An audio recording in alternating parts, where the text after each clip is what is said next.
Social മീഡിയയിൽ ഇപ്പോൾ നിറഞ്ഞു നിൽക്കുന്നത് മുഴുവൻ എമ്പുരാനാണ്. പ്രീ സെയിൽസിൽ 58 കോടിക്ക് മുകളിൽ നേടി എമ്പുരാൻ അതിന്റെ വരവറിയിച്ചു കഴിഞ്ഞു.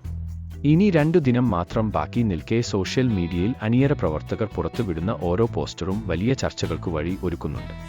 അതിൽ ഒന്ന് ട്രെയിലറിൽ പ്രത്യക്ഷപ്പെട്ട ഡ്രാഗണിന്റെ ചിഹ്നമുള്ള ഷർട്ട് അണിഞ്ഞു പുറം തിരിഞ്ഞു നിൽക്കുന്ന ആളുടെ ചിത്രമാണ്. സിനിമയിൽ പ്രധാന വില്ലൻ ഇയാൾ ആയിരിക്കുമെന്നാണ് വിലയിരുത്തൽ. ടോവിനോയെയും ചിലർ വില്ലനായി ഉയർത്തിക്കാട്ടുന്നുണ്ട്. ദൈവപുത്രൻ തന്നെ തെറ്റ് ചെയ്താൽ പിന്നെ ചെകുത്താൻ തന്നെ വരേണ്ടി വരും എന്ന ഡയലോഗ് ടോവിനോയെ ഉദ്ദേശിച്ചാണ് എന്നാണ് പൊതുവെ സോഷ്യൽ മീഡിയകളിലെ അഭിപ്രായം. പക്ഷേ അപ്പോഴും പ്രധാന വില്ലൻ ആര് എന്ന ചോദ്യം ബാക്കിയാകുന്നു. അതിന്റെ ഉത്തരമാണ് അയാൾ.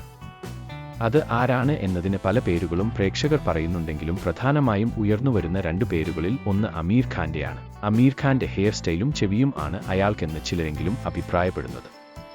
ചിത്രം പാൻ ഇന്ത്യൻ ആയി ഒരുക്കുന്നതിനാൽ ആ സാധ്യത തള്ളിക്കളയാനാവില്ല. എന്നാൽ മറ്റൊരു പേര് റിക്കിന്റേതാണ്. ആരാണ് ഈ റിക്കിയുൻ? ഹോളിവുഡിലെ വളരെ പ്രശസ്തനായ നടനാണ് അദ്ദേഹം.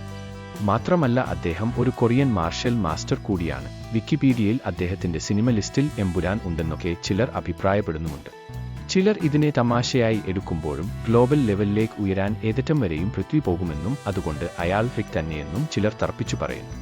Fast and furious, James Bond movie, die another day എന്നീ സിനിമകളിൽ റിക് പ്രധാന വേഷം കൈകാര്യം ചെയ്തിട്ടുണ്ട്. കൂടുതൽ വീഡിയോകൾക്കായി ചാനൽ സബ്സ്ക്രൈബ് ചെയ്ത് ബെൽ ബട്ടൺ അമർത്തുക.